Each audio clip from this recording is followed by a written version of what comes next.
Klik tombol berikut untuk mendapatkan update ilmu yang insya Allah bermanfaat.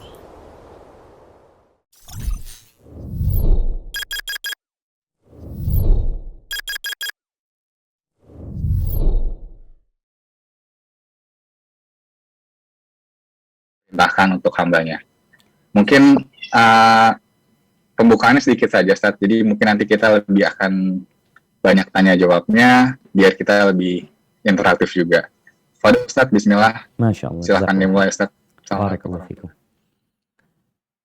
Alhamdulillahi Rabbil Alamin. Wabihi nasta'in ala umurid dunya wad din. Segala puji bagi Allah, Rabb alam semesta ini, yang dengannya kita meminta pertolongan, yang hanya kepadanya kita meminta bantuan dalam menghadapi urusan dunia kita dan urusan agama. Rasulullah SAW berdoa memohon kepada Allah, Allahumma aslih lana dinana alladhi huwa ismatu amrina. Ya Allah, perbaiki buat kami agama kami yang merupakan pegangan hidup kami. Wa aslih lana dunyana allati fiha ma'ashur. Dan perbaiki dunia kami yang di situ kita hidup. Wa aslih lana akhiratana. Dan perbaiki buat kami akhirat kami. Kenapa? Allati ilaiha ma'adu. Kesana kita bakal kembali. Gimana kalau antum mau pindah, rumahnya belum siap. Gimana kalau antum mau pindah, rumahnya ambruk. Padahal nggak ada pilihan lain, antum harus keluar meninggalkan dunia ini menuju akhirat sana. Allahumma salli wa sallim ala abdika wa rasulika habibina wa syafi'ina Muhammad wa ala alihi wa ashabihi ajma'in. Ya Allah, semoga salawat dan salam senantiasa Engkau curahkan untuk hamba kekasih-Mu, untuk baginda Nabi kita Muhammad alaihi salatu wassalam, untuk keluarga beliau, untuk istri-istri beliau, untuk putra-putri beliau, dan untuk seluruh sahabat Nabi. Semoga Allah meridai kita bersama. Amma ba'd, ahibati fillah. Ada kekhawatiran di berbagai tempat dengan kondisi yang ada. Sampai di desa-desa. Ada satu desa di Jember ini yang salah satu petugasnya itu kirim surat, minta tolong disampaikan ke bupati bahwa kondisi desa dia mencekam. Dalam sepekan mungkin ada 20 orang yang sudah mati. Dan gejalanya gejala COVID. Cuma mereka gak periksa. Jadi sehari 3 orang mati. Subhanallah. Banyak arahan yang diberikan kepada masyarakat agar mereka menjaga imun, mengikuti prokes, karena menjaga itu lebih baik daripada mengobati. Gimana? Maka di rumah saja, nggak usah kemana-mana. Daripada di rumah sakit, ahsan di rumah saja. Makan yang bergizi, berjemur di bawah mentari. Jadi kita bingung, emangnya mentari ini baru ada sejak kapan? Kok baru sekarang bingung atau baru sekarang rame berjemur di bawah matahari, ternyata itu vitamin D macam-macam. Mentari ini ada sejak kapan? Ternyata kita lupa dengan salah satu tanda-tanda kebesaran Allah. Allah menciptakan mentari. Masalah ekonomi juga tidak dapat disepelekan. PPKM membuat COVID-19 dapat ditekan berapa persen. Tapi ternyata membuat masalah ekonomi menyulitkan. Kenapa? Kalau bicara jaga imun, masyarakat butuh makan, butuh vitamin, butuh gizi. Kalau mereka nggak kerja, gimana terus? Makanya pemerintah kita terus merevisi kebijakan-kebijakan mereka. Dari yang nggak mau lockdown, dari PSBB, kemudian PPKM darurat, kemudian PPKM dengan 4 level, segala macam dipikirkan. Kita berbaik sangka. Tujuannya untuk memberikan yang terbaik. Tapi ahibati fillah, kita ini terlalu materi. Padahal kita di Indonesia dengan jumlah umat muslim 230 juta kira-kira. Kok bisa ya seorang muslim yang beriman kepada Allah sebagai pencipta, beriman dengan adanya hari akhir, beriman bahwasanya yang menyembuhkan adalah Allah Jalla Jalaluh, Allah yang menurunkan hujan, tapi kebanyakan kita mengukur semuanya itu dengan akal. Akal kita ini terbatas. Akal ana sama akal antum nggak sama. Maka kita lihat bagaimana kritikan terhadap kebijakan-kebijakan yang diambil oleh pemerintah. Karena akalnya beda sama yang ngeritik. Menurut dia nggak bagus nih PPKM nih. Yang bagus lockdown total. Yang satu lagi enggak, yang bagus itu ini macem-macem. Itu akal manusia. Bicara kecerdasan ya terbatas. Ada yang kalau kita lihat sekarang masa vaksin, ada Sinovac, ada Moderna, ada apa lagi macam-macam yang dibuat manusia dan semuanya beda-beda. Ada yang divaksin alhamdulillah sembuh. Tapi ada yang divaksin mungkin sakit. Kita sering mengandalkan kekuatan. Padahal kita tahu kita nggak bisa apa-apa. Bila terjadi banjir, maka akan banyak manusia. Kalau orang kafir wajar. Tapi ini orang Islam yang berkata, oh itu karena curah hujan berlebih. Antum nggak mikir siapa yang nurunkan hujan. Ketika terjadi gempa bumi bahkan menimbulkan tsunami, akan ada ungkapan-ungkapan, oh itu karena pergerakan lempengan bumi. Iya betul. Tapi pernahkah kita berpikir siapa yang membuat bumi itu bergerak? Dan siapa yang membuat curah hujan itu turun dengan dahsyat? Bicara COVID-19 yang ada sekarang ini. Rasulullah SAW 1400 tahun yang lalu mengatakan, la adwa. Nggak ada penyakit menular. Loh. Ini bertentangan Ustaz. Bertentangan ini Ustaz. Dengan apa? Ya, dengan realita yang ada. Dengan apa yang dilihat oleh manusia, yang dikaji, diteliti oleh para medis. Ada penyakit menular. La adwa. Nabi SAW ingin menekankan iman. Yang kita akan bicara tentang bagaimana meningkatkan imun itu dengan iman. Selain dengan yang tadi kita sebutkan. Nggak ada penyakit yang menular dengan sendirinya. Nggak ada. Terus kok bisa nular? Allah yang membuat itu nular. Betapa sering satu keluarga positif semuanya, pembantunya nggak positif. Ada satu keluarga nih, neneknya udah tua. Semua anaknya, cucunya positif, si nenek negatif. Di rumah sakit, perawat-perawat yang ngurusin COVID, sebagian tumbang, positif. Sebagian enggak. Enggak Ustaz, itu karena ini, karena itu. Subhanallah. Bayangin di kampus kita. Ada ustadz-ustadz yang alhamdulillah dia menjaga protokol kesehatan. Dengan masker, jaga jarak, positif. Ada beberapa yang mungkin lalai dia. Nggak pakai masker, nggak positif. Oh bisa Ustaz?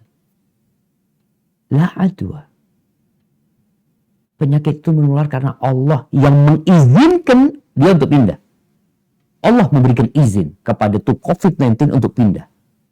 Tatkala Allah tidak memberikan izin, nggak akan terjadi. Kita tahu api itu membakar. Di masa Nabi Ibrahim, api itu membakar. Makanya kenapa masyarakat, bahkan rajanya mengatakan, qalu harriqu, bakar Ibrahim. Karena mereka tahu api membakar. Dilemparin kayu-kayu itu terbakar. Ketika Nabi Ibrahim dilemparkan ke api, yang secara akal manusia, realita yang mereka lihat, pengalaman yang mereka miliki, Ibrahim akan terbakar alaihi salam. Tapi ternyata Ibrahim di dalam api nggak terbakar. Tidak terbakar. Orang-orang melihat. Kenapa seperti itu? Karena Allah tidak memberikan izin kepada api untuk membakar Nabi Ibrahim. Bahkan Allah mengatakan kepada api yang merupakan ciptaan Allah, ya nar, kuni bardan wa salaman ala Ibrahim. Wahai api, jadilah engkau dingin dan keselamatan. Buat siapa? Buat Ibrahim saja. Masyarakat yang ada di sekitar api, mereka kepanasan. Mereka bikin bangunan besar untuk membakar Ibrahim. Terbakar Nabi Ibrahim. Maka jangan jadi orang yang matri, semua dihitung dengan akalnya, semua dihitung dengan ilmunya. Ingat, bumi ini milik Allah Azza wa Jalla. Yang terjadi di bumi ini adalah kehendak Allah.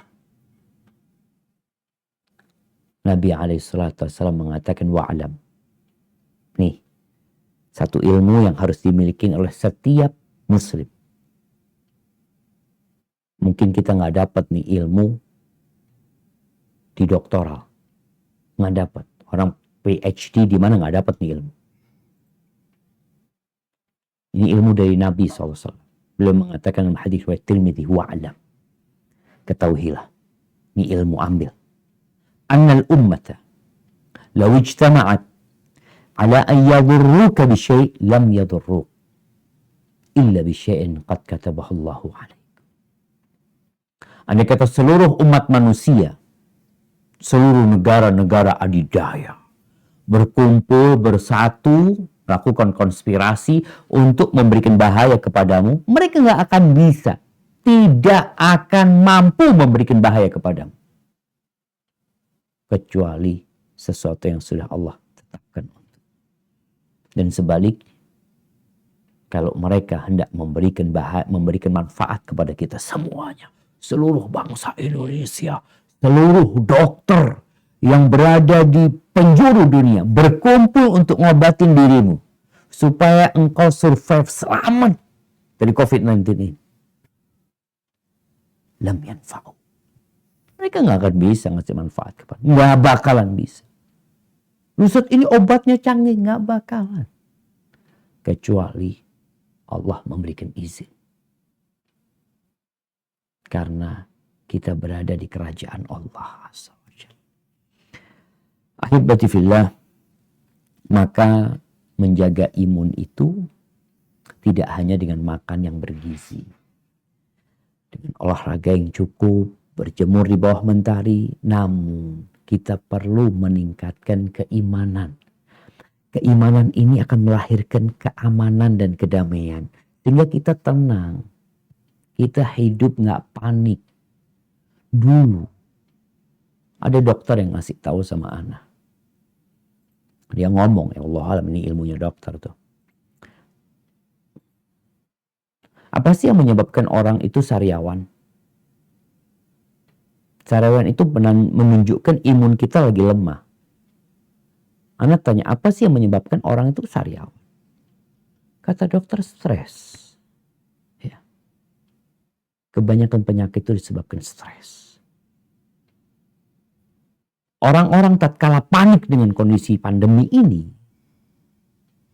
maka dia akan semakin mudah tertular.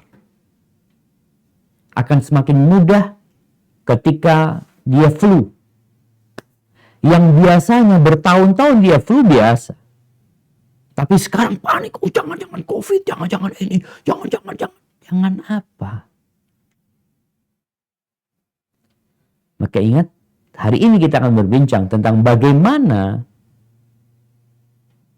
meningkatkan imun itu dengan keimanan. Ahibati fillah, Allah itu dapat menjadikan makanan yang enak itu penyakit. Jadi penyakit. Orang tuh makan itu jadi murus dia. Kok bisa? Fulan enggak loh. Fulan sehat.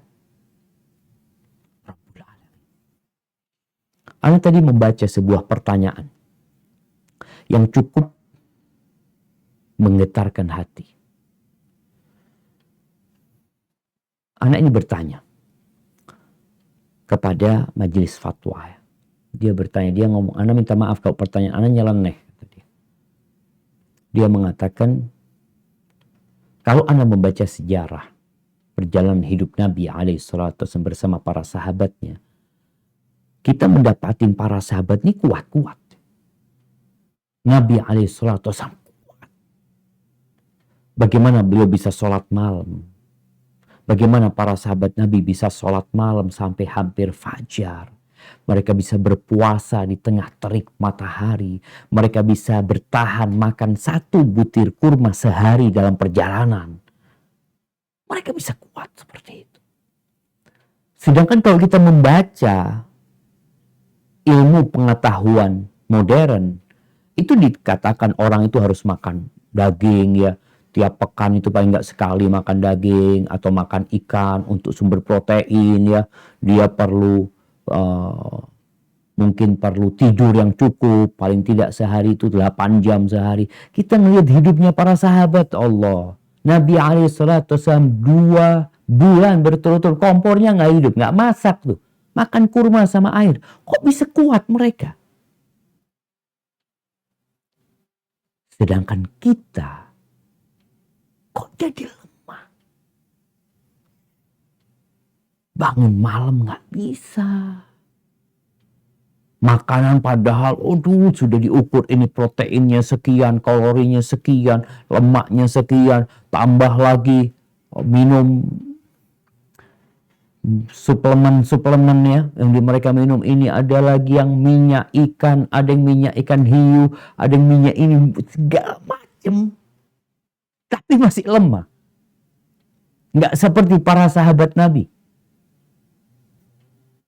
Allah Azza wa Jalla berfirman di surat Al-Anfal ayat 64-66. Apa kata Allah Azza wa Jalla?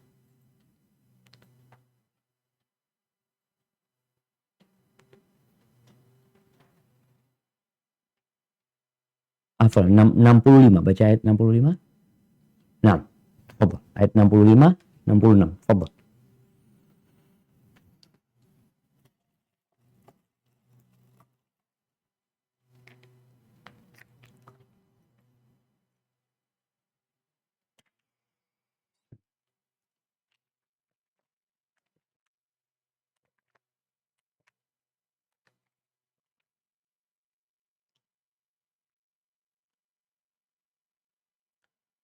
Nah, siapa yang mau baca?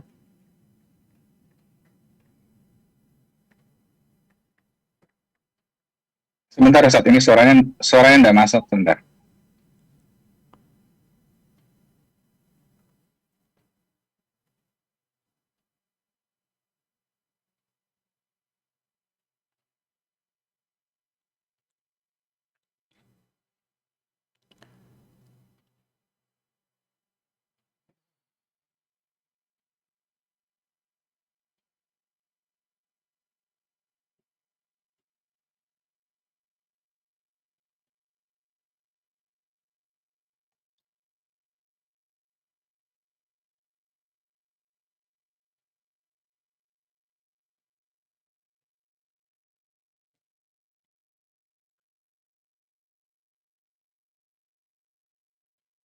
Nah, mungkin biar Ana yang baca dulu,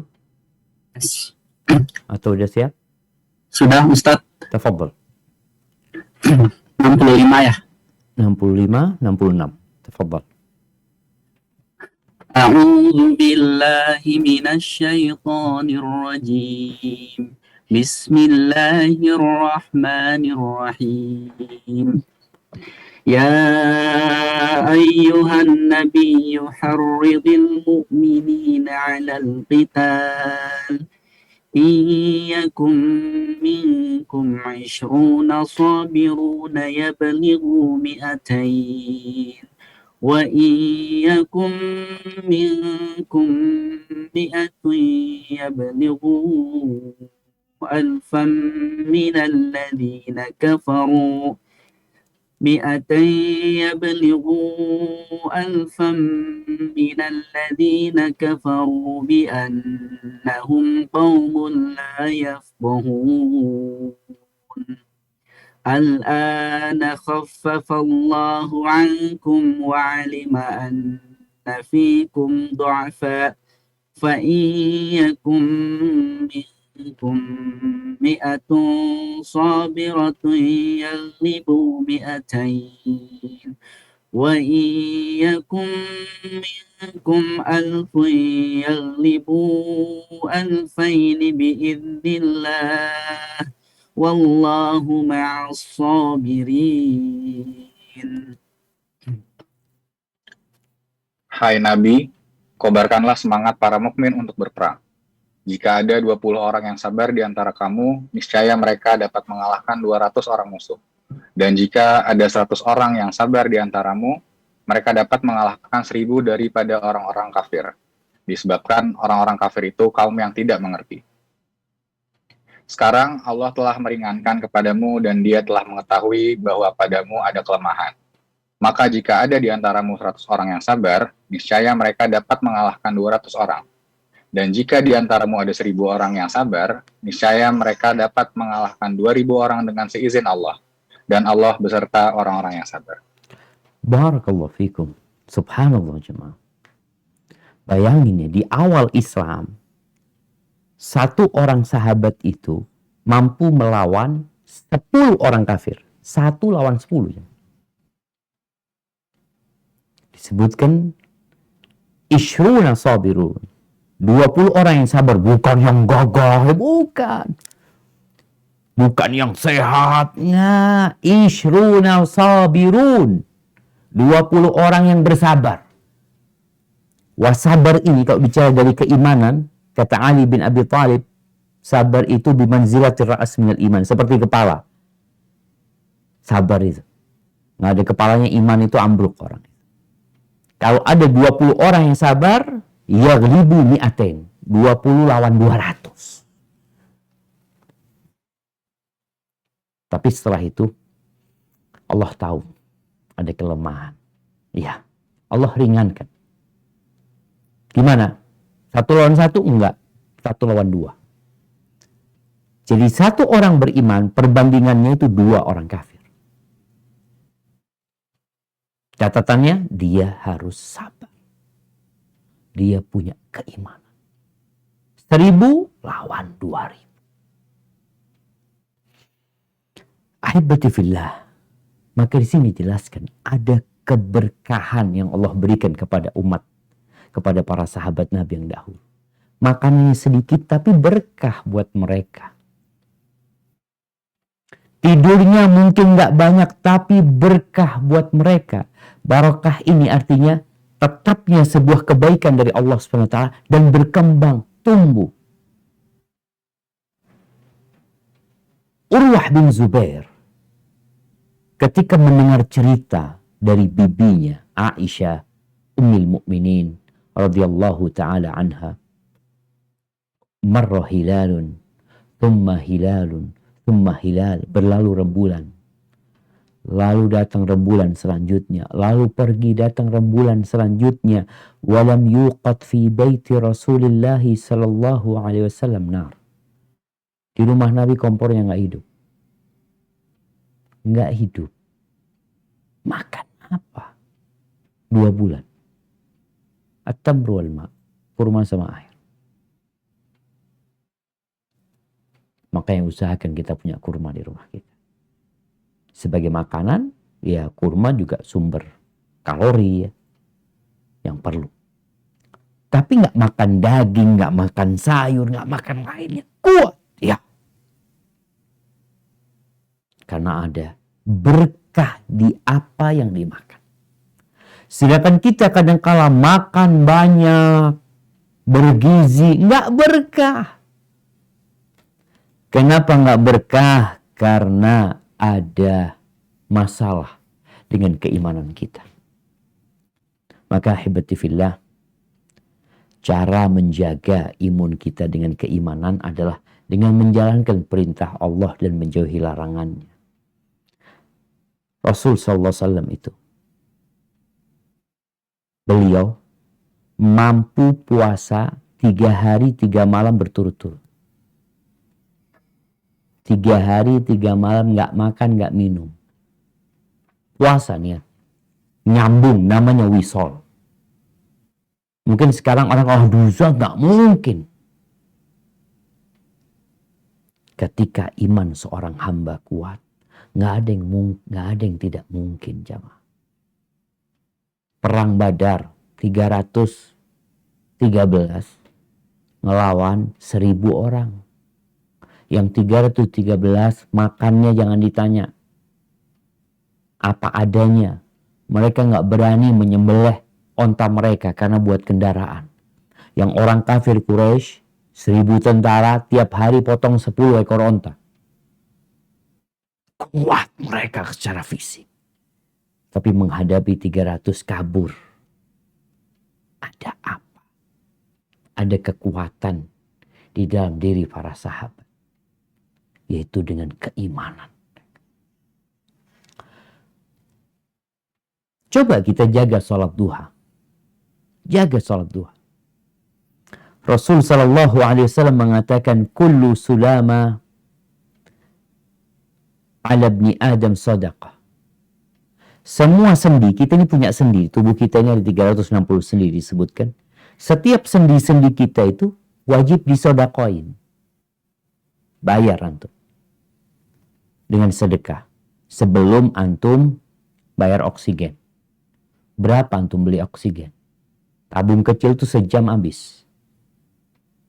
Bagaimana kita gratis menghirup oksigen? Subhanallah. Itu ada sodakohnya. Nabi SAW mengatakan, yu'inu rajul fi dabatihi. Membantu seorang naik kendaraannya, bawakan barangnya ke kendaraan. Itu sodakoh. Al-kalimatut thayyibah sodakoh. Kalimat yang baik itu sodakoh. Yang komentar-komentar nih, tinggalkan komentar negatif. Komentar yang baik. Kritik positif membangun. Tafadhal. Itu sodakoh. Mungkin sodakoh buat jarimu. Engkau punya jari yang nulis terus nih. Sodakohin dengan kalimat thayyibah. Kalau di sini ada berapa ruas? 1, 2, 3. 3 kalimat yang baik, bayar 1 jari. 2 jari, gimana? Dengan sodakoh yang lainnya. Kullu khutwatin yamshiha ila shalah sodakoh. Setiap langkah dia ke masjid tuh sodakoh. Setiap langkah tuh bayar tuh. Lutut kita, jari kaki kita, ya, paha kita. Subhanallah, disodakohin tuh. Lalu Nabi SAW mengatakan, cukup untuk membayar sodakoh itu semuanya raka'at duha. 2 rakaat salat duha. Jangan tinggalin. Menjaga imun dengan 2 rakaat salat duha. Salat yang wajib, ya sudah kita laksanakan yang wajib. Kita tambahin nih. Sebagaimana kita kalau bicara kondisi pandemi ini, kita nggak mencukupkan diri dengan makan 3 kali.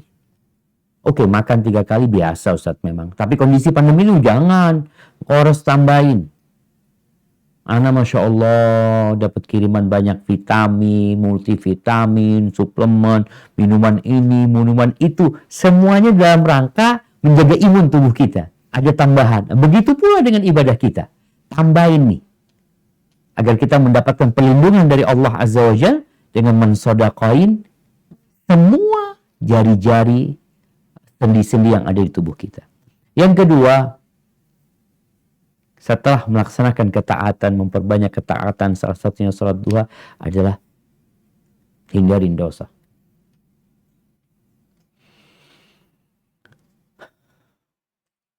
Hindarin perbuatan dosa. Engkau harus belajar tentang berbagai macam dosa. Ada dosa besar, ada dosa kecil. Semuanya menyebabkan berkah itu hilang dari hidup kita dan menyebabkan penyakit. Allah Azza wa Jalla berfirman di surat An-Nisa ayat 123. Nah, di surat An-Nisa ayat 123. Nah, tafadhal dibaca. أعوذ بالله من الشيطان الرجيم ليس بأمانيكم ولا أماني أهل الكتاب من يعمل سوءا يجز به ولا يجد له من دون الله وليا ولا نصيرا. Pahala dari Allah itu bukanlah menurut angan-anganmu yang kosong dan tidak pula menurut angan-angan ahli kitab. Barang siapa yang mengerjakan kejahatan, niscaya akan diberi pembalasan dengan kejahatan itu. Dan ia tidak mendapat pelindung dan tidak pula penolong baginya selain dari Allah. Nggak ada. Berbuat dosa pasti dibalas. Berbuat dosa ada balasannya. Kalau kita melakukan kriminal, orang-orang yang mencuri, orang-orang yang korupsi, mungkin dia selamat ya di dunia. Kita ngelihat nggak dia sampai mati nggak di penjara, Ustaz. Selamat. Allah katakan barang siapa berbuat dosa pasti akan dibalas. Tatkala ayat ini turun, para sahabat merasa kesulitan untuk menjalani hidup. Sedangkan mereka berbuat dosa. Siapa yang gak berbuat dosa? Akhirnya Abu Bakar Siddiq datang menjumpai Rasul SAW. Siapa yang gak kenal sama Abu Bakar? Orang yang imannya begitu sempurnanya. Bahkan menjadi orang nomor 2 setelah Nabi SAW di umat ini. Nabi Muhammad SAW meninggal dunia, Abu Bakar yang menggantikannya sebagai khalifah. Abu Bakar mengatakan, "Ya Rasulullah, kaifas salah ba'da hadhil ayat?" Gimana kita akan jadi orang baik setelah ayat ini turun ya, maksudnya. Fakullu su'in amilnahu juzina bi. Semua dosa yang kita lakukan pasti dibalas. Faqala an-nabiy sallallahu ghafarallahu laka ya Abu Bakar. Semoga Allah mengampunimu wahai Abu Bakar. Alasta tamrat? Bukankah engkau jatuh sakit? Nih. Bukankah engkau jatuh sakit?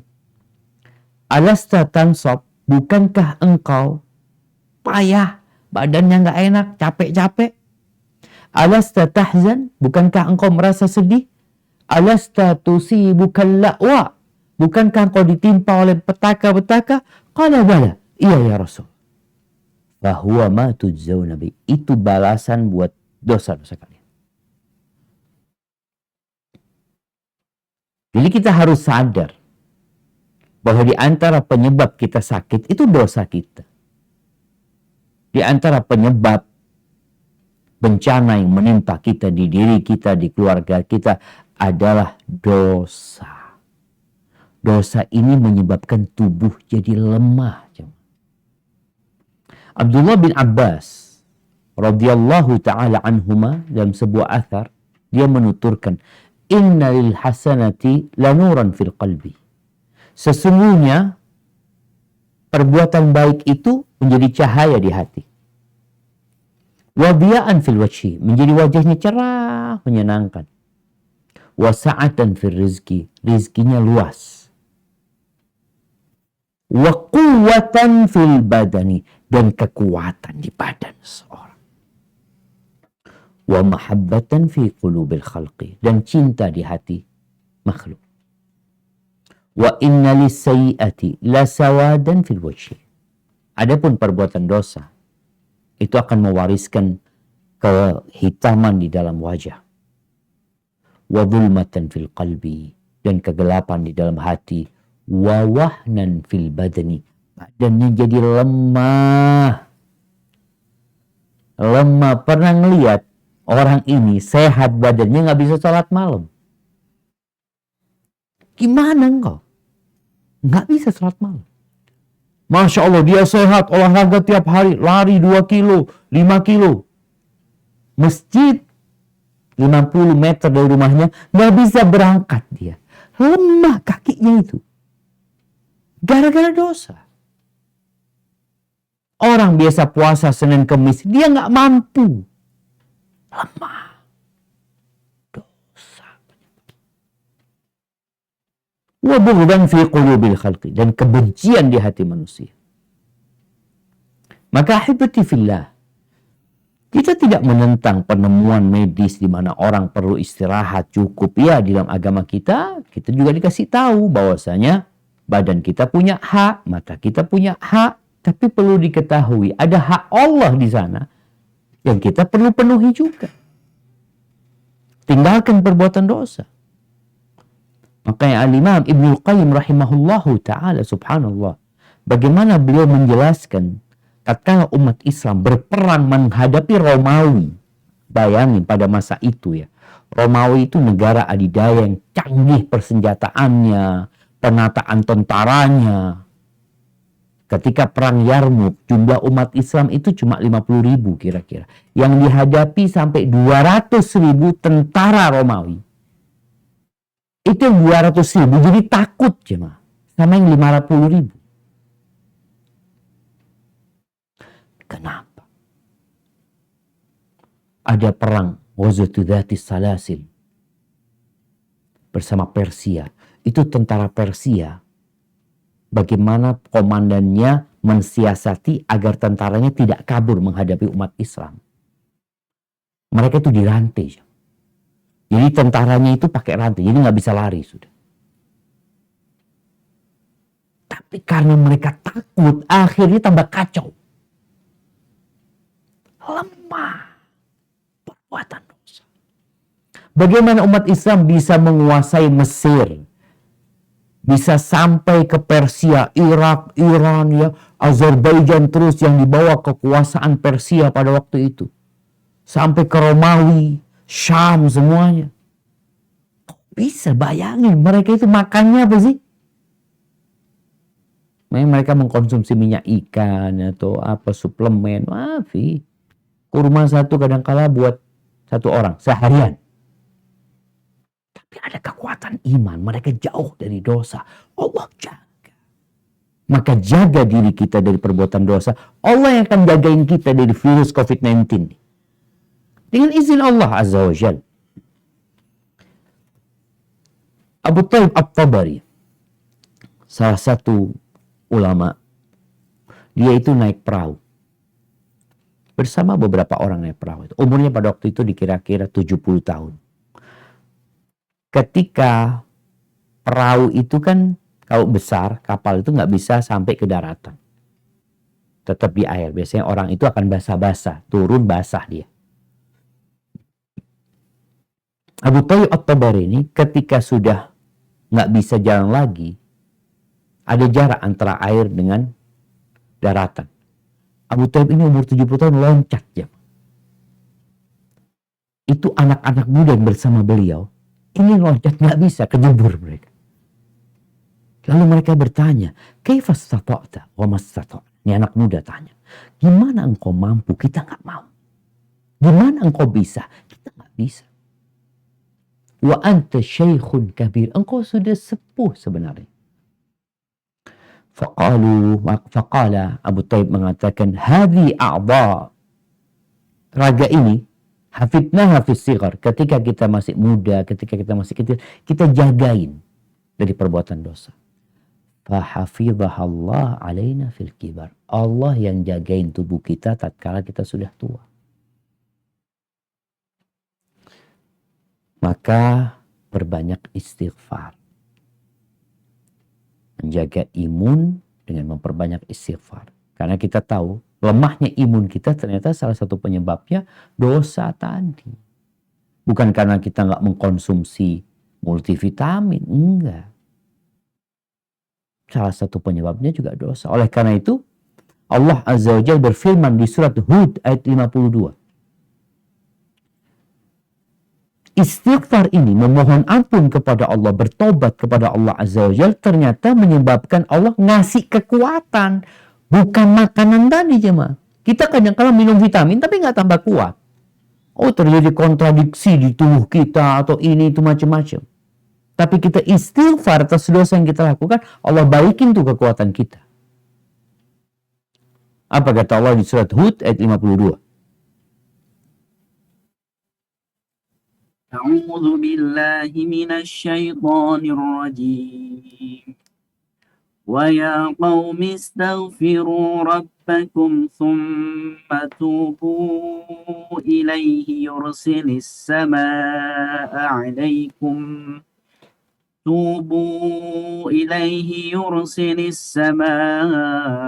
عَلَيْكُمْ مِدْرَارًا وَيَزِدْكُمْ قُوَّةً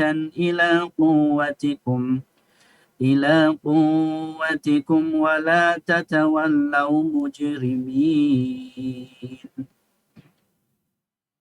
Dan dia berkata, "Hai kaumku, mohonlah ampun kepada Tuhanmu, lalu bertobatlah kepadanya. Niscaya dia akan menurunkan hujan yang sangat deras atasmu, dan dia akan menambahkan kekuatan kepada kekuatanmu, dan janganlah kamu berpaling dengan berbuat dosa." Subhanallah jemaah. Bayangin kita lihat. Tatkala kita memohon ampun kepada Allah. Jadi perlu bangsa Indonesia ini mohon ampun sama Allah. Kita secara pribadi perlu mohon ampun sama Allah. Bertobat kepadanya. Menyesali perbuatan dosa kita. Meninggalkan, bertekad untuk tidak mengulangi, memperbanyak amal soleh. Apa yang Allah akan berikan? Berkah. Allah akan kirimkan hujan yang deras, yang menumbuhkan, bukan yang merusak, bukan menyebabkan banjir. Kemudian wa yazidkum quwwatan. Nih Allah tumbuhkan tumbuh-tumbuhan, kita makan, Allah jadikan kita lebih kuat dari sebelumnya dengan istighfar dan bertobat kepadanya. Jangan berpaling berbuat dosa. Jadi menjaga imun ini bukan hanya dengan makan, olahraga, tapi dengan melakukan ketaatan, meninggalkan dosa. Kalau berbuat dosa ya segera bertobat. Kemudian memperbanyak zikir. Menjaga imun dengan berzikir. Subhanallah jemaah. Allah Azza wa Jalla di surat Al-Ahzab ayat 41, 42 Allah mengatakan, "Ya ayyuhalladzina amanu dzkurullaha dzikran katsira." Wahai orang-orang beriman, berzikirlah yang banyak. Wasabbihuhu bukratan wa asila. Bertasbih. Ucapkan subhanallah pagi dan petang. Subhanallah wa bihamdih adada khalqih wa ridha nafsih wa zinata arshihi wa midada kalimatih. Huwa alladhi yusalli alaikum wa malaikatuhu liyukhrijakum minadh dhulumati ilan nur wa kana bil mu'minina rahima. Allah tuh yang bersalawat kepada kalian. Allah yang akan kasih kekuatan kepada kita. Menjaga diri kita dari perbuatan dosa. Menjaga diri kita dari perbuatan nista. Menjaga diri kita dari penyakit, bala, musibah. Itu Allah. Allah yang mengeluarkan kita dari kegelapan menuju ke cahaya. Allah tuh maha sayang sama kita. Kita harus sering ingat sama Allah. Orang yang lupa sama Allah, Allah akan lupakan dia. Maka orang yang sering ingat sama Allah, Allah akan ingat. Sampai dalam kondisi sulit pun Allah akan ingat. Bagaimana Allah mengingat Nabi Yunus di perutnya ikan. Udah, kondisinya mengenaskan sekali. Nabi Yunus keluar dari perut ikan tuh sakit kurus. Berapa hari dia nggak makan di perut ikan. Walaula an kana minal musabbihin. Kalau Nabi Yunus itu bukan termasuk orang yang ahli bertasbih, la labitha fi batnihi ila yaumi yub'ats. Beliau akan berada di perut ikan itu sampai hari kiamat. Tapi Allah selamatkan gara-gara beliau orang yang ahli bertasbih. Maka ingat, keluar rumah berzikir. Bismillahi tawakkaltu ala Allah la haula wa la quwata illa billah. Hayati bacaan zikirmu. Engkau sedang mengingat Allah. Ketika engkau naik kendaraan, engkau ingat Allah lagi. Bismillah, alhamdulillah, Allahu Akbar, Allahu Akbar, Allahu Akbar. Subhanalladzi sakhkhara lana hadza wa ma kunna lahu muqrinin wa inna ila rabbina lamunqalibun. Ketika kau mau masuk pasar, tempat yang paling dibenci sama Allah. Yang sekarang orang kalau ke pasar pun takut nanti ada corona, itu ya, kita lebih baik di rumah saja. Tapi tatkala kau masuk pasar pun engkau ingat sama Allah. La ilaha illallah wahdahu la syarikalah lahul mulku wa lahul hamdu yuhyi wa yumit biyadihil khair wa huwa hayyun la yamut wa huwa ala kulli syai'in qadir. Ingat sama Allah. Makan berzikir, baca bismillah. Ingat nih rezeki dari Allah Azza wa Jalla. Selesai makan, jangan enak makan ini nggak apa-apa. Tapi jangan lupa, alhamdulillah alladzi at'amana wa saqana wa ja'alana minal muslimin.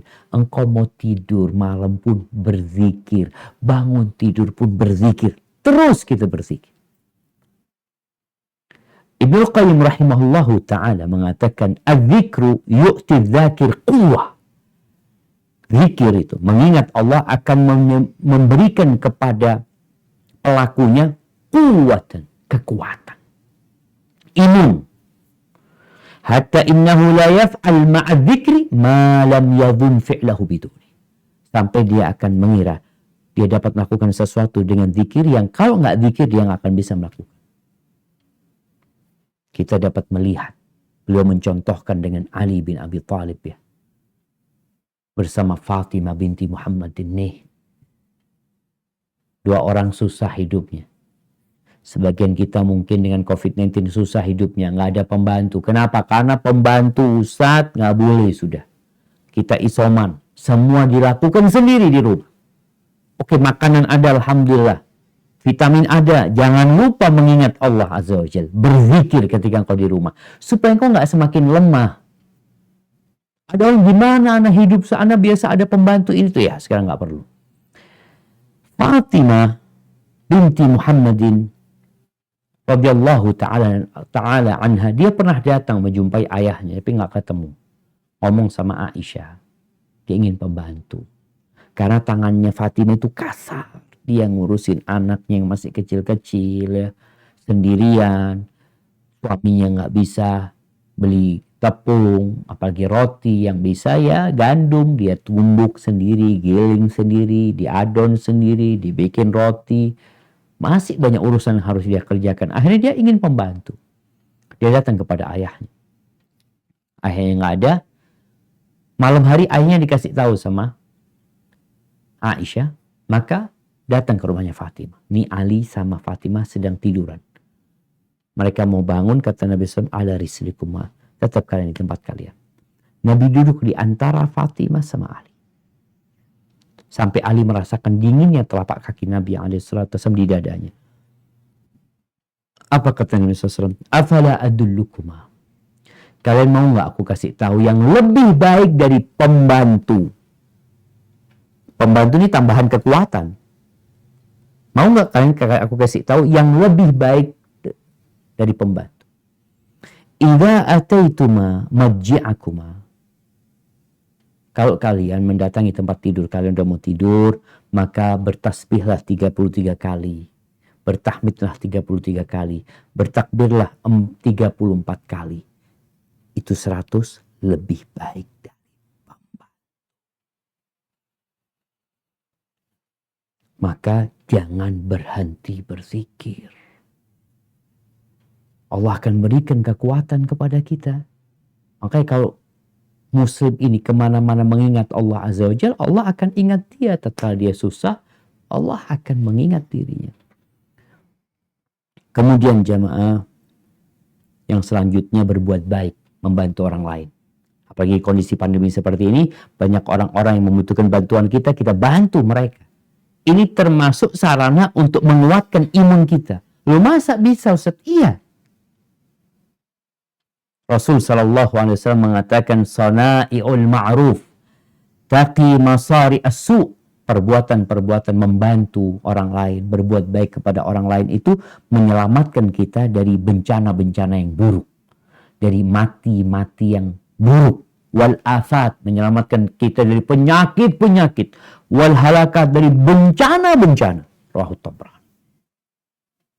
Ini salah satu cara kita agar terhindar dari COVID-19 adalah dengan memperbanyak berbuat baik kepada orang lain.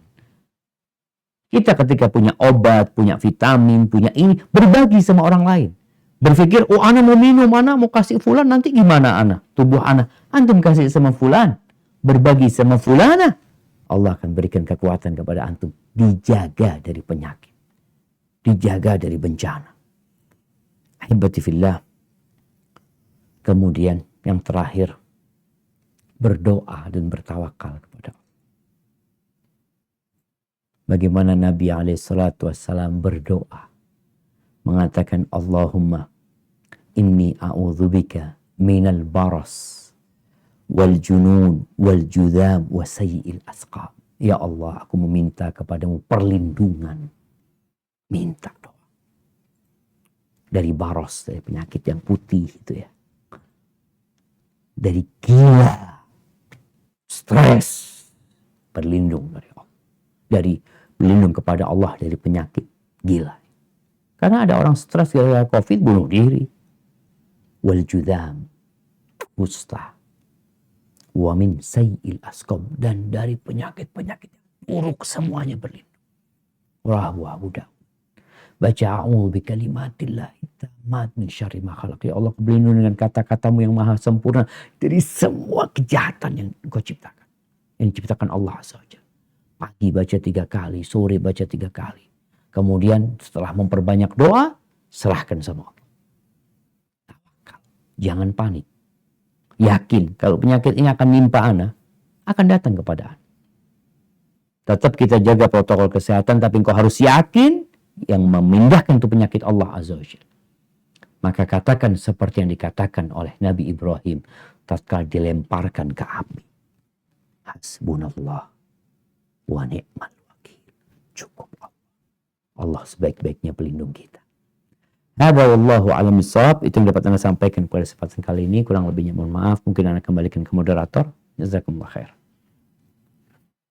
Wah, jazakumullah khairan Ustaz. Masya Allah Ustaz, makin sekarang kita makin harus sadar ya bahwa emang apa yang Allah tempatkan sama kita tuh gimana kita berperilaku seperti itulah ke Allah. Apa yang kita tanam itu yang kita tuai Ustaz ya.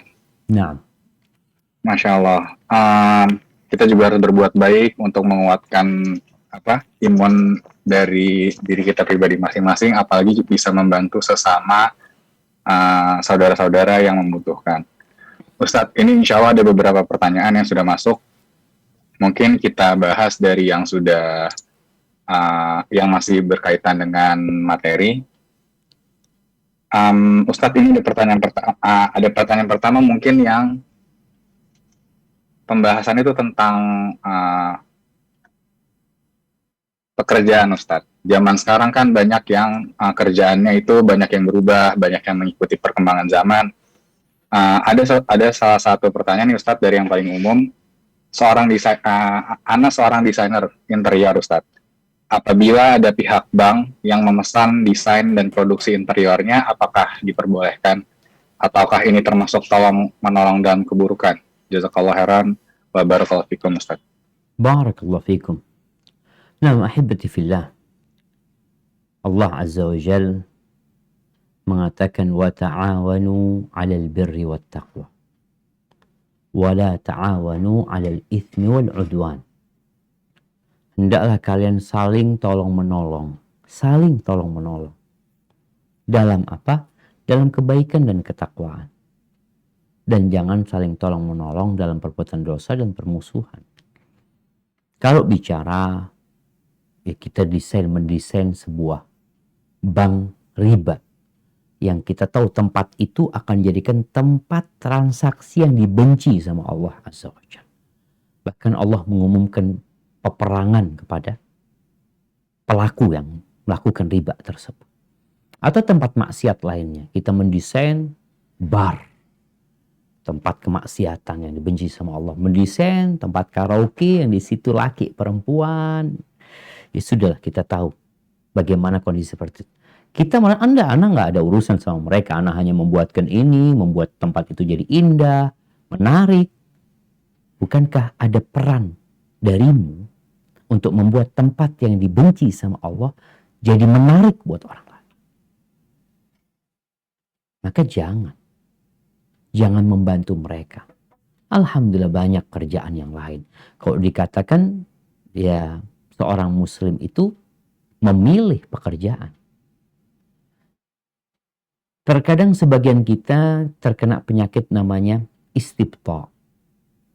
Merasa lambat rezekinya. Ini ada tawaran nih, menarik nih. Gimana? Kalau nggak diambil sayang. Tapi diambil kok kayaknya nggak boleh. Tinggalkan. Allah akan kasih ganti yang lebih baik. Man taraka syai'an lillah awadahullah khairan min. Barang siapa yang meninggalkan sesuatu karena Allah. Karena Allah, bukan karena dia nggak mampu ngerjain tugas itu, bukan. Bukan karena dia nggak mau, dia mau. Tapi karena dia takut sama Allah Azza wa Jal, maka Allah akan berikan ganti yang lebih baik. Barakallahu fiik. Insya Allah. Ya sih Ustaz, setiap kita mengganti segala sesuatu atas niatan untuk keberkahan Allah, insya Allah pasti janji Allah adalah diganti dengan yang lebih baik ya Ustaz ya.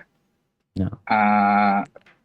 Ini juga mengenai bank tadi, Sat. Insya Allah nih ada teaser sedikit. Insya Allah nih kita sama teman-teman lagi menyiapkan sebuah bank yang insya Allah benar-benar syariah. Nanti kita tunggu update-nya. Kita lanjut ke pertanyaan berikutnya ya, Sat ya. Pertanyaan berikutnya adalah di zaman COVID sekarang ini kan banyak masjid-masjid yang masih buka, musola yang masih buka. Tapi pemerintah menganjurkan agar kita stay untuk di rumah aja. Dalam menyikapi hal seperti ini Ustadz, apa yang sebaiknya kita lakukan ya? Apa kita tetap ngikutin pemerintah atau kita harus sholat tetap di masjid atau seperti apa Ustadz? Barakallahu fikum. Barakallahu fiik. Nah, jemaah alhamdulillah ya. Sebenarnya kondisi pandemi ini berbeda dari satu tempat ke tempat lainnya. Oleh karena itu pemerintah kita pun memetakan ada zona. Ada zona merah, oranye, kuning, hijau. Ya. Kemudian juga perlakuan per zona itu beda-beda. Sehingga kebijakan pemerintah itu terus berubah. Mengikuti kondisi yang ada. Seperti yang di awal tadi Anda sebutkan. Awalnya ada PSBB, kemudian jadi PPKM darurat. Lalu sekarang ada level-level. Orang jadi tambah bingung kadang-kadang level 4, level 3, 2, 1. Berbagai macam usaha. Karena memang nggak bisa disamaratakan. Ada daerah yang hijau. Nggak ada COVID di sana. Atau daerah yang kuning. Maka insya Allah arahan pemerintah ya kita lihat kondisinya. Kalau mau kita enggak daerah kita aman alhamdulillah Ustaz. Kemudian protokol kesehatan ini itu tafadhol sholat di masjid. Nggak ada masalah. Tapi tatkala kondisinya pemerintah kayaknya melihat daerah ini daerah yang zona merah ya, cuma masyarakatnya nggak sadar. Sampai kadang-kala pemerintah menutup masjidnya. Ya sudah kita sholat di rumah. Tapi kalau masih dibuka dengan protokol kesehatan ya kita sholat di masjid. Tapi kalau ada orang mengatakan Ustaz, oh anak kayaknya kondisinya kok badan kurang fit ya, ini itu, terus di masjid juga kayaknya orang-orang pada nggak peduli sama prokes, anak mau sholat di rumah, tafadhol. Jadi kondisional. Namun tetap kita yang tadi disebutkan. Jangan panik. Jangan juga paranoid. Sehingga ini rumahnya orang, ini kejadian jemaah. Ini rumah orang sedang isoman. Jadi orang itu nggak boleh lewat depan rumahnya. Muter dia. Ini kan ketakutan yang berlebihan. Jadi kondisi virusnya ini udah dipelajari oleh para ulama maksudnya. Oleh para ilmuwan ya, bagaimana penularan dia, Sehingga kita harus berhati-hati gitu. Cuma kalau lewat depan rumah orang yang sedang isoman, kita takut ya. Kita muter kadangkala. Maka ini termasuk yang tidak diperbolehkan. Jadi intinya ngelihat kondisi yang ada di sekitar kita. Sehingga hukumnya nggak sama. Lalu ketika memang ada kebijakan dari pemerintah, masjidnya ditutup karena kondisi, ya kita sholat di rumah. Dan Allah tahu kita sebenarnya ingin ke masjid. Sehingga pahala jamaah itu tetap ditulis. Dulu Al-Imam Ahmad bin Hanbal pernah dipenjara. Beliau itu kalau dengar adzan, di sebuah beberapa riwayat itu disebut kalau dengar adzan, beliau itu datang dari tempat duduk beliau. Berangkat menuju ke pintu teralis besi. Dikatakan, ya Allah, kau hanya bisa menjawab panggilanmu sampai sini aja, nggak bisa keluar. Artinya kita semampu kita yang kita lakukan. Dan Allah tahu dengan apa yang sedang terjadi. Hadza wallahu a'lam bissawab. Masya Allah Ustadz. Lalu juga Ustadz, ini ada pertanyaan. Tunggu Sesuai dulu, dengan Masjid Ar-Rahmah gimana kondisi sekarang? Sejujurnya Ar-Rahmat di Selipi masih jalan Ustadz ya. Cuman hanya untuk orang-orang kompleks setempat aja, nggak semuanya, nggak untuk umum. Tetap berarti ada sholat tetap, cuma protokol kesehatan ya. Iya, hanya yang boleh dari masuk portal yang dari situ Ustadz, dari portal masjid ke belakang boleh, sisanya ke depan enggak sih, cuma tetap dicek suhu segala macam, protokolnya tetap Ustadz. Masya Allah, Allah barik fikum. Nah, Ustadz, ini berikutnya kita ngelihat kondisi zaman sekarang banyak banget Ustadz yang mungkin nyangkut di luar kota atau apa, maksudnya adalah nyangkut gimana maksudnya? Maksudnya ada akhwat-akhwat atau wanita-wanita mungkin yang lagi kerja di luar kota, atau mungkin dia ada halangan untuk safar tapi tidak ada mahram yang dapat menemani Ustadz.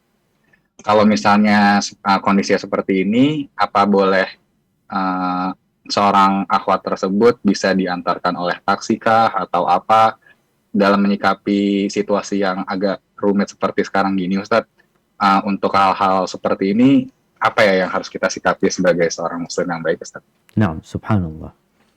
Ya, ahibati fillah. Ada yang miss dalam memahami kedudukan seorang wanita. Di dalam Islam ya, buat para akhwat ya, buat para perempuan, sampai dunia ini membuat hari perempuan ya atau apalah untuk menghormatin para wanita. Islam ini datang pada saat perempuan itu dihinakan.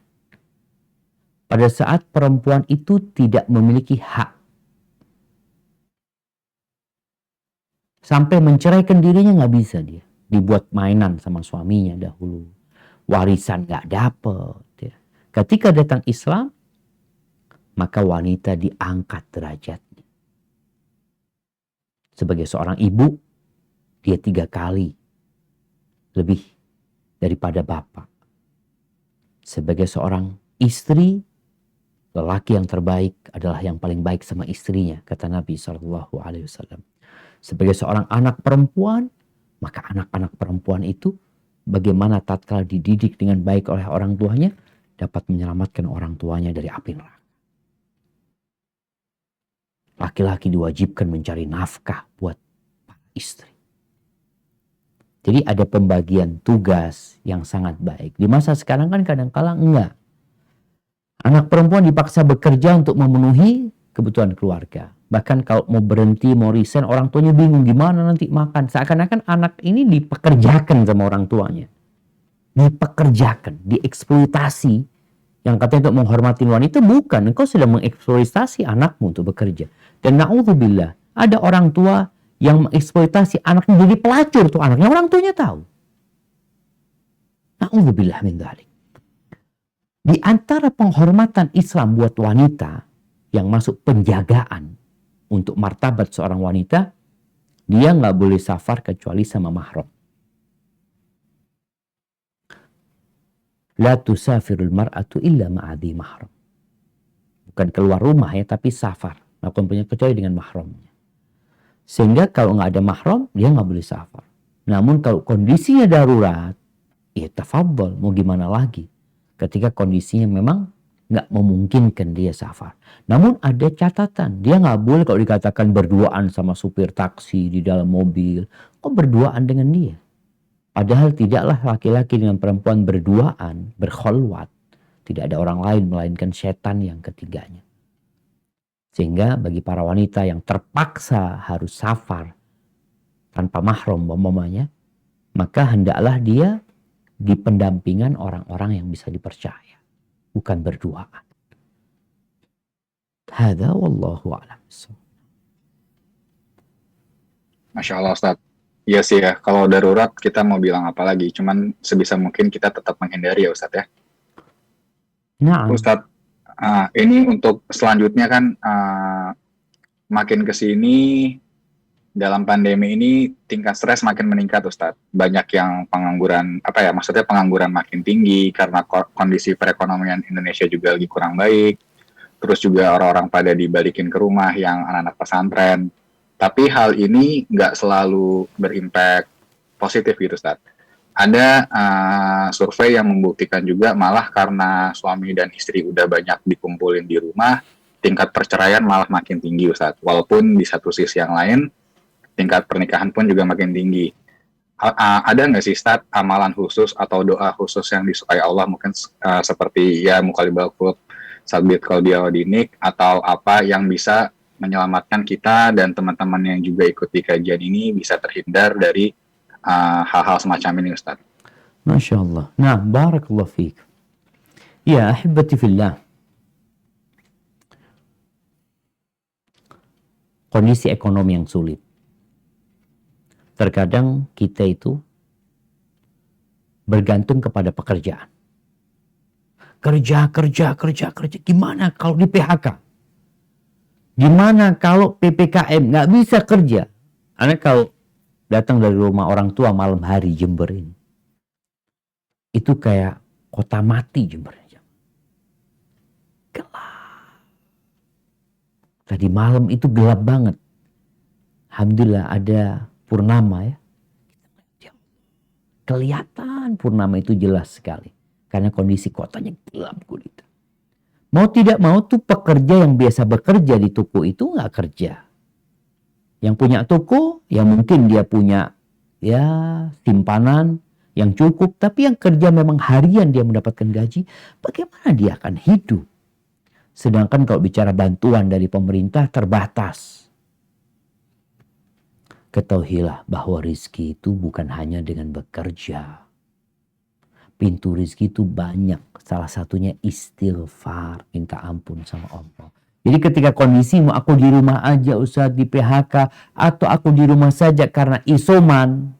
Udah gak kerja, sakit lagi. Ekonomi sulit. Perbanyak istighfar. Karena itu mendatangkan rizki juga. Tawakal kepada Allah. Serahkan semuanya kepada Allah. Yang kata Nabi SAW, "Lau annakum tawakkaluna 'ala Allah haqqa tawakkulihi." Kalau kalian bertawakal kepada Allah dengan sebenar-benarnya tawakal, la razaqakum kama yarzuqut tayr. Allah akan memberikan rezeki kepada kalian seperti burung. Kita lihat bagaimana burung. Burung itu nggak punya kulkas, nggak punya simpanan makanan. Punya apa-apa dia. Ada kalau pagi hari hujan deras, dia akan berada di sarang. Nggak bisa keluar. Tapi kata Allah Azza wa Jalla, Allah akan berikan rizki kepada kalian kalau tawakal seperti Allah akan berikan rizki kepadamu. Yaghdu khimasan wa taruhu bitan. Pagi keluar lapar, sore kenyang. Maka ini kesempatan di masa seperti ini untuk memperbaiki keimanan kita, menyerahkan semuanya kepada Allah Azza wa Jalla, memperbanyak zikir, ala bidzikrillah tatmainnul qulub. Dengan berzikir mengingat Allah tuh hati akan tenang. Dan suami istri yang di rumah harus jaga iman. Dengan cara apa? Dengan cara menegakkan hukum Allah di rumah. Istri ingat, dia punya kewajiban untuk sami'na wa ata'na kepada suami.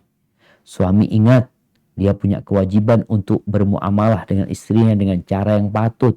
Dia juga harus ingat, istrinya itu bengkok. Nggak bisa dia lurusin, cerai kalau dia lurusin.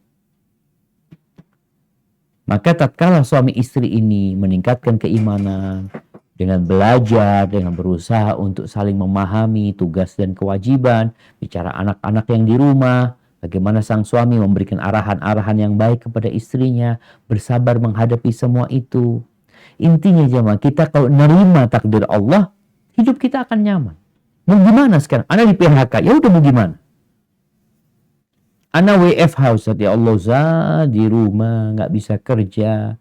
Melihat istri ini itu, istri ngomong aduh, ada suami Ustaz salah terus Ustaz. Ini salah, itu salah, nggak ada benernya Ustaz. Ahsan suami berangkat ke tempat kerja. Sampai ada meme yang dikirim, ada seorang istri, suami disuruh keluar sama istrinya. Udahlah bang, keluarlah bang, kerja sana bang. Dia suaminya keluar ke tempat kerjanya, diusir sama Satgas, sama Satpol PP, nggak ada, pulang kalau ke rumah, di rumah saja. Jadi sang suami mau kemana? Ke masjid, tutup masjidnya, Allahu Akbar. Terima takdir Allah. Irda bima qasamullah. Tumbuhkan di hati kita perasaan ridha dengan apa yang sudah Allah tentukan buat kita. Kita akan jadi orang yang paling kaya. Maka suasana ini yang perlu diadakan di rumah kita. Sang suami menumbuhkan, mengajarkan kepada istrinya bagaimana ridha dengan takdir Allah. Kalau bicara ini simpanan kita menipis, aman. Besok kita puasa. Kita puasa Senin Kemis kayaknya masa pandemi ini. Lu gimana imun? Insya Allah tambah kuat kita dengan berpuasa. Asalkan tetap jaga ya makanan dan hal lain. Kalau bicara doa, apa yang perlu kita baca dalam kondisi pandemi ini?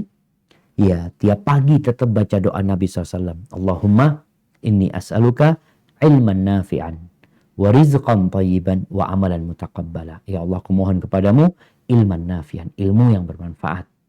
Kemudian rizki yang halal dan amalan yang diterima. Baca doa juga tiap pagi dan petang Nabi baca doa ini. Allahumma inni as'alukal afwa wal afiyah. Ya Allah, aku mohon kepadamu maaf dan keselamatan fid dunya wal akhirah. Di dunia dan di akhirat. Allahumma inni as'alukal afwa wal afiyah fi dini wa dunyaya wa ahli wa mali. Ya Allah, aku mohon kepadamu maaf dan keselamatan. Di mana? Dalam agamaku, dalam duniaku, dalam keluargaku, fi dini dunyaya wa ahli, dan dalam hartaku. Minta sama Allah SWT. Supaya harta kita yang tinggal dikit nih, bagaimana? Berkah gitu. Kemudian Allahumma stur aurati wa amin rawati. Ya Allah, tutupin kekurangan-kekuranganku, kesalahan-kesalahan. Amin rawati. Damaikan rasa takutku. Amankan perasaan khawatirku ini. Ada rasa khawatir kita, iya. Allahumma hfadni min bayni yadayya wa min khalfi wa an yamini wa an shimali wa min fawqi wa a'udzu bika an ughtala min tahti. Ya Allah, jagalah aku ya Allah dari kananku, dari kiriku, dari depanku, dari belakangku, dari atas ya Allah, dan aku berlindung jangan sampai aku dikasih bencana dari bawahku. Minta sama Allah Azza wa Jalla doa-doa itu. Kalau bicara doa ya muqallibal qulub adalah doa yang sering dibaca Nabi SAW agar minta ketetapan di hati kita. Jangan sampai kita stres, jangan sampai kita akhirnya naudzubillah ada yang murtad. Gara-gara bencana dia siap menjual agamanya. Nabi SAW mengingatkan akan datang satu masa tuh orang pagi harinya muslim, sore harinya sudah kafir. Sore harinya muslim, pagi harinya udah kafir. Kenapa itu terjadi? Yabi'u dinahu bi'aradin minad dunya. Dia menjual agamanya untuk mendapatkan sedikit kenikmatan dunia. Hadza wallahu a'lam bissawab. Masya Allah Ustadz, ini sebelumnya banyak terima kasih Ustadz dari teman-teman dalam kajian, banyak WhatsApp yang masuk juga, subhanallah, banyak dapat ilmu berharga, meningkatkan imun, soalnya belum banyak yang tahu nih Ustadz ternyata. Biasanya mungkin kalau meningkatkan iman kita banyak dapat ilmu, cuman kalau imun yang seperti ini, terima kasih banyak Ustadz Syafiq telah memberikan tips-tipsnya Ustadz, Masya Allah. Ustadz, ini berikutnya ada pertanyaan, agak keluar tema, cuman mungkin agak bikin penasaran juga Ustadz. Apa yang menyebabkan malaikat merasa malu terhadap Utsman bin Affan Ustadz? Berikut Ustadz pertanyaannya. Assalamualaikum warahmatullahi wabarakatuh. Waalaikumsalam warahmatullahi wabarakatuh. Nah, ahibati fillah. Utsman itu pemalu. Orangnya pemalu banget. Radhiyallahu ta'ala anhu. Dan kita tahu Al-haya'u syu'batun minal iman. Malu itu salah satu cabang keimanan. Ketika rasa malu itu hilang, wallah jamaah. Inna mimma adrakan nas min kalamin nubuwatil ula. Ini ada satu makalah yang diketahui orang. Orang itu pada tahu semuanya dari sejak nabi-nabi sebelumnya. Apa ucapan itu? Makalah itu mengatakan, idalam tastahi fas'al fasna ma syi'ta. Kalau engkau nggak punya malu, lakukan yang engkau sukai. Kalau engkau nggak punya malu, maka di masa sekarang ini ada orang-orang yang nggak punya malu sama sekali. Berbuat semaunya, berzina, dia mungkin bikin video perzinaan dia, na'udzubillah, ma fi haya. Ya sudah, memang nggak ada rasa malu. Seperti binatang. Uthman bin Affan, subhanallah, orangnya pemalu. Kemudian kalau kita lihat bagaimana dia di kesendiriannya, bagaimana kesibukan dia membaca Al-Quranul Karim, ya. Rasul SAW mengatakan, istahyu minallah haqqal haya. Kalian malulah kepada Allah dengan malu yang sebenarnya. Inna la nastahyi ya Rasul. Kita malu. Kata Nabi SAW, malu yang sebenarnya itu engkau jaga kepalamu dan indera yang ada di dalamnya, dan engkau jaga kemaluan. Itu malu yang sebenarnya. Dan Uthman punya rasa malu itu. Jadi Uthman memang orangnya pemalu, sehingga malaikat pun malu sama Uthman. Melihat bagaimana kondisi keimanan Uthman bin Affan radhiyallahu ta'ala anhu. Hadza wallahu a'lam bissawab. Ustadz, ini ada pertanyaan berikutnya. Di zaman sekarang ini Ustadz, ada banyak banget kegiatan online yang bisa menghasilkan uang Ustadz. Salah satunya penukaran uang, lalu ada trading forex, dan segala sesuatunya itu Ustadz. Ini pertanyaan mungkin agak sensitif, cuman boleh dijawab seperlunya saja. Karena menurut MUI ini dihalalkan Ustadz. Tapi banyak atau ada beberapa ulama yang masih menyarankan untuk dijauhi tentang industri forex atau apapun itu Ustadz. Mohon penjelasannya Ustadz mengenai hal ini. Terima kasih, jazakumullah khair. Nah, barakallahu fikum. Alhamdulillah jamaah. Bicara halal haram ini, Rasul SAW mengatakan, innal halala bayyinun wal haramu bayyinun. Yang halal itu udah jelas. Yang haram itu juga udah jelas. Wa bainahuma, di antara halal sama haram ini, umurun mushtabihat, ada hal-hal yang syubhat, rancu. Dilihat kok kayaknya dekat ke halal, tapi yang dekat ke haram. Ketika seorang muslim melihat ini kok kayaknya ada yang ngomong halal, ada yang ngomong haram, ya. Bagaimana sikap seorang muslim? Faman ittaqas syubuhat faqad, barang siapa yang menjaga dirinya dari syubhat, faqad istabra'a li dinihi wa 'irdihi, maka dia telah menyelamatkan agama dan kehormatannya. Jadi kalau antum tadi katakan ngelihat kok kayaknya ada yang mengatakan boleh dan nggak boleh, terus gimana solusinya? Antum tinggalkan. Karena antum kalau mau jaga agama antum, jaga kehormatan antum, tinggalkan yang syubhat-syubhat ini. Karena kalau bicara jual beli online, ya ada yang boleh, ada yang nggak boleh. Bicara umpamanya jual beli mata uang, dalam agama kita boleh. Sejak zaman Nabi SAW ada tukar menukar uang. Uang dinar tukar dirham, ya, dirham tukar dinar atau yang lainnya. Syaratnya harus kontan kalau beda. Tunai. Kalau itu bisa dilakukan tunai, silahkan. Tapi kalau nggak bisa tunai, maka jangan. Memang seperti itu. Bicara juga mungkin saham-saham yang ada, dilihat sahamnya halal atau tidak. Tapi yang jelas ketika engkau terjebak dalam hal yang syubhat, tinggalkan. Insya Allah engkau akan selamat agama dan kehormatanmu. Banyak pekerjaan yang halal. Kenapa kita harus ribut untuk pekerjaan yang syubhat seperti itu umpamanya. Hadza wallahu a'lam bissawab. Ustadz, makin kesini kan orang makin lebih banyak yang berdiam diri di rumah atau melaksanakan aktivitasnya di rumah. Itu juga berpengaruh terhadap bagaimana masuknya alur komunikasi yang terjadi ke dalam sebuah keluarga. Contoh misal gini, ada seorang kepala keluarga sifatnya mungkin ada berita apa dia langsung forward. Walau alam itu hoax ataupun bukan, tapi biasanya langsung di forward seperti itu, Ustaz. Dalam penanganan hal-hal semacam ini, Ustaz, apa yang harus ditekankan? Karena yang namanya orang tua mungkin saya pengen tetap memberikan ilmu terhadap keluarga-keluarga saya, tapi walau alam asal muasalnya berita itu seperti apa, Ustaz? Bagaimana cara agar kita nggak ikut-ikutan dalam hoax tersebut? Karena salah satu survei juga membuktikan banyak penyakit yang malah timbul karena hoax-hoax tersebut. Kan bikin nggak tenang ya. Was-was yang dari setan tuh malah makin meningkat. Bagaimana, Ustaz? Masya Allah, barakallahu fikum. Ya, hebati fillah. Jadi manusia ini suka berbicara, suka ngomong. Senang banget dia ngomong. Bahkan itu mungkin yang membedakan dia dengan binatang. Binatang tidak berbicara gitu, manusia berbicara. Maka untuk menghindari perkara-perkara yang tidak diinginkan, jangan lupa untuk membaca kalam Allah. Bicara sama Allah Azza wa Jalla yang membaca kalamnya, membaca Al-Quranul Karim. Kita ini sering baca berita, tapi baca Quran jarang. Ketika sudah dapat berita, tadi disebutkan kita ingin menyebarkannya. Coba engkau baca Quran, ketika kau mendapatkan nasihat, engkau kopas, kau kirimkan. Itu akan lebih bermanfaat buat umat. Baca ayat umpamanya tentang dahsyatnya azab Allah. Kopas, sekarang bisa dikopas. Orang baca dari bisa diambil tuh ayatnya, disebarkan. Ada berita dari Allah Azza wa Jalla yang pasti benar. Tentang bagaimana manusia ketika melewati sirat. Kopas, sebarkan. Forward.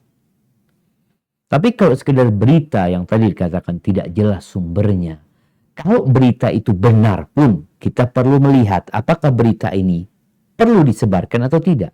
Kalau ternyata beritanya menyebabkan kecemasan, kepanikan, engkau itu seharusnya menyebarkan rasa gembira. Amalan yang paling dicintai Allah itu adalah mentransfer kegembiraan ke hati seorang muslim. Bukan menyebarkan berita yang menyebabkan orang-orang jadi panik, jadi kebingungan. Padahal beritanya nggak benar nantinya. Kalaupun benar, dilihat manfaat apa tidak. Kalau nggak manfaat, nggak usah disebarin. Kita itu jemaah fitnah di masa sekarang itu ada keinginan untuk eksis. Sehingga kita akan menunjukkan kalau kita itu eksis di dunia kita, di akun kita, dengan menyebarkan berbagai berita yang kadang-kala nggak sahih. Maka hindarin hal itu. Kalau memang mau eksis, maka kata Nabi SAW, balighu anni walau ayat, sampaikan dari aku, walaupun satu ayat. Bukan dari berita ini, bukan dari berita ini, tapi dari Nabi Muhammad. Hada wallahu a'lam bishawab. Mungkin kita masuk ke pertanyaan terakhir nih kayaknya. Masya Allah, Ustaz. Ya, yang namanya waktu nggak terasa, apalagi kita membahas tentang ayat-ayat Allah, ya, Ustaz. Masya Allah. Ustadz, ini sekarang ada pertanyaan tentang keluarga nih, Ustadz. Makin kesini kan mungkin bagaimana caranya menjaga perasaan satu sama lain di dalam sebuah keluarga, karena biasanya pertikaian itu muncul karena salah satu pihak yang ada di keluarga itu lebih suka melihat yang haram. Maksudnya melihat yang haram di sini adalah walaupun kita sudah di rumah sendiri gitu, Ustadz ya, yang buka handphone kita, melihat sosmed seperti apa, yang lebih tahu kan mungkin kita sendiri dan Allah, dan hal semacam itu, Ustaz. Bagaimana caranya kita bisa saling menjaga keharmonisan keluarga, apakah dengan membuang sosmed-sosmed yang tidak penting, atau sudah mulai meng-unfollow hal-hal yang mungkin lebih banyak mudaratnya juga, atau secara garis besar seperti apa ya, Ustaz ya, dapat menjaga keharmonisan keluarga di zaman pandemi yang kayak sekarang seperti ini. Gimana kerjasama antara kepala keluarga dan wakil kepala keluarga, yaitu ibu dari kepala keluarga itu sendiri, bisa lebih harmonis lagi, Ustaz. Mungkin itu, Ustaz. Nah, barakallahu fiik. Ahibati fillah. Sebagaimana dosa itu menyebabkan penyakit, dosa itu juga menyebabkan hilangnya keharmonisan di dalam rumah tangga. Ada sebuah athar dari kalangan salafus saleh, bagaimana dia mengatakan, aku tuh benar-benar mendapati dampak dosaku di keluargaku. Bahkan di kendaraanku. Kudanya yang biasanya enak, tahu-tahu nggak nurut tuh kudanya. Karena yang nunggangin berbuat dosa. Sampai tikus di rumahnya. Tikus itu yang biasa nggak makan baju, tahu-tahu dia makan baju. Itu dampak dari dosa. Begitu pula komunikasi dengan istri. Kok jadi nggak nyaman, kok ribut sama istri. Penyebabnya dosa. Maka suami istri harus watawasau bil haq, watawasau bis sabr. 6. Ada kejenuhan di dalam rumah ketika nggak kemana-mana. Maka suami istri harus pandai-pandai berinovasi, membuat hiburan sendiri di rumah. Membuat permainan, komunikasi sama keluarga jadi nyaman. Ya capek saling memijat dirinya, istri mijit kaki suami, mungkin suami juga mijit istrinya. Jadi ada hal-hal yang bisa menumbuhkan keharmonisan. Tapi dosa itu menyebabkan keharmonisan akan hilang. Jadi kalau bicara tadi masalah akun medsos, kita kadang-kala follow yang nggak penting. Ya. Engkau follow itu follow Nabi SAW. Follow Abu Bakar, follow Umar, Uthman, Ali. Tapi karena mereka itu mengajak kita ke surga dan surga itu berat jamaah menuju ke sana, kita kadangkala lebih memilih yang jalannya ke bawah menuju ke neraka. Na'udzubillah min dzalik. Jadi intinya garis besarnya bagaimana suami istri ini watawasau bil haq watawasau bis sabr. Contohnya saling membangunkan sholat malam. Pagi mengingatkan zikir pagi dan petang, makan bareng nih. Sekarang usahakan makan bareng sama anak-anak, sama suami istri ya. Kemudian nanti waktu duha tanyain udah sholat duha pada apa belum? Ngaji, baca Quran. Jadi bikin suasana rumah itu indah. Tapi kalau semua pegang handphone, ya sudah. Semua akan hidup di dunianya masing-masing. Maka perlu diadakan aturan di rumah yang dibikin antara suami istri dan anak-anak. Semuanya wajib untuk mentaati peraturan itu. Mau main handphone jam sekian diambil, punya bapaknya diambil juga. Sudah nggak ada yang pegang handphone. Ngapain sekarang? Ya udah main sekarang, ngobrol, cerita ya. Hada wallahu a'lam bishawab, itu yang dapat Anda sampaikan. Semoga di masa pandemi ini kita dapat meningkatkan keimanan kita yang dengannya kalau kita harus mati, kita mati husnul khatimah. Karena tadi dikatakan kematian ini mulai mendekat ke rumah orang-orang yang kita kenal, yang dulu enggak, bahkan kerabat kita, bahkan keluarga kita. Maka siapkan, semoga tatkala malaikat pencabut nyawa harus datang menjemput kita, kita dalam kondisi yang prima keimanan kita, dan kita mati husnul khatimah. Barakallahu fiik. Anda kembalikan ke moderator, Akh Tufail, jazakumullah khair. Jazakumullah. Ustadz Afwan, ini ada satu lagi Ustadz pertanyaan dari teman-teman Zoom. Mungkin banyak pertanyaan yang udah di DM, tapi nggak ada yang sempat bertanya langsung Ustadz. Dan pertanyaan ini cukup baik Ustadz, apa diperkenankan? Tafadhol. Oke, untuk Akh Aris silahkan, bismillah.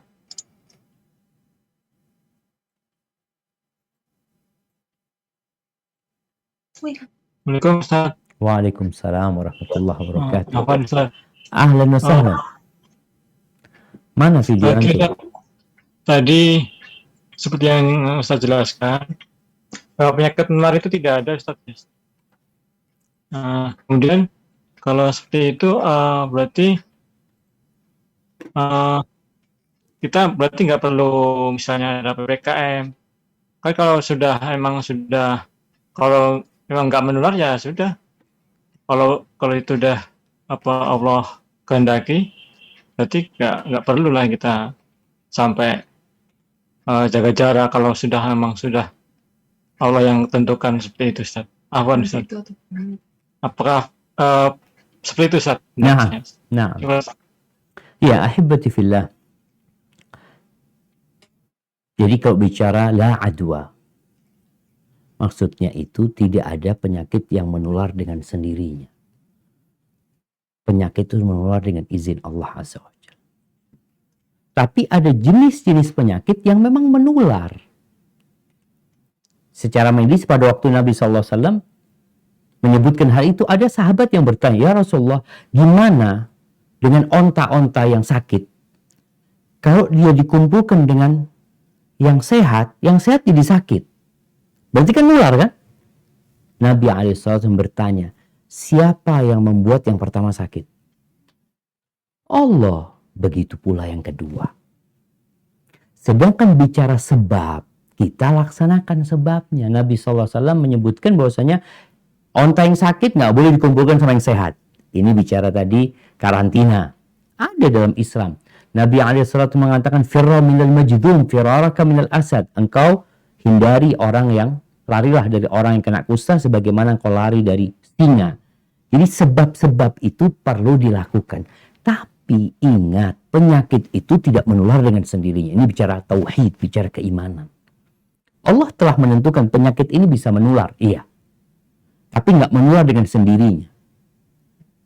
Sedangkan bicara protokol yang harus dijaga menghadapi penyakit menular, ya kita jaga. Namun hati kita tetap mengatakan ini nggak akan, anak kalaupun pakai masker, pakai semuanya, kalau Allah mau bikin anak sakit, anak kan sakit gitu.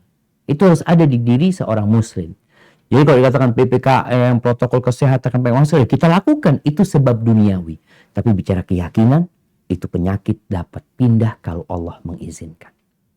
Kalau nggak mengizinkan, ya nggak akan pindah. Jadi mudah-mudahan bisa difahami bahwasanya Nabi SAW ketika mengatakan la adwa, itu untuk memperbaiki keimanan kita. Bahwasanya tidak ada pencipta di muka bumi kecuali Allah Azza wa Jalla. Dan penyakit itu pun tidak akan dapat berpindah kecuali dengan izin Allah Azza wa Jalla. Di sisi lain Nabi ngajarin kita menghadapi beberapa jenis penyakit. Yang penyakit itu secara medis dikatakan menular. Bagaimana kita menghindarin dia, orang itu harus karantina. Kemudian Nabi SAW mengatakan kalau masuk ke negeri yang kena taun, kalau kalian mau masuk ke negeri kena taun, maka jangan masuk ke tempat mereka. Yang di dalam nggak boleh keluar. Ini semua sebab-sebab duniawi yang harus dilakukan, tapi keyakinan tetap meyakini bahwasanya yang memindahkan penyakit itu adalah Allah Azza wa Jalla. Barakallahu fiik, mudah-mudahan bisa difahami hal itu. Insya Allah bisa. Oke. Aris ada tanggapan? Sudah cukup?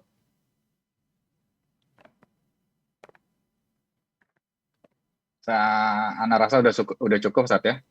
Barakallahu fiikum. Oke. Ustadz jazakallah khairan atas waktunya, atas ilmunya hari ini. Jazakumullah juga untuk tim SRB yang sudah berkenan membantu jalannya kajian rutin kita ini. Alhamdulillah kita sudah sampai di penghujung acara. Terima kasih atas partisipasi dari teman-teman yang sudah aktif, yang sudah hadir, baik dari YouTube, baik dari Instagram, dari link Zoom, dan apapun itu. Kita harapkan apa yang kita pelajari hari ini dapat memberatkan amal kita di akhirat nanti. Apa yang salah dari saya, apa yang benar hanya dari Allah. Mungkin pada pagi hari ini itu saja yang dapat kita sampaikan. Bismillah, jazakumullah untuk tim semua panitia. Dan kalau misalnya ada pertanyaan-pertanyaan yang masih belum bisa diselesaikan, dapat di DM aja nanti. Insya Allah bisa dijawab di kemudian hari. Oke, kita tutup dengan doa kafaratul majelis. Bismillahirrahmanirrahim. Subhanallahumma wa bihamdik asyhadu an la ilaha illa anta astaghfiruka wa atubu ilaik. Assalamualaikum warahmatullahi wabarakatuh. Terima kasih teman-teman semuanya. Assalamualaikum warahmatullahi wabarakatuh.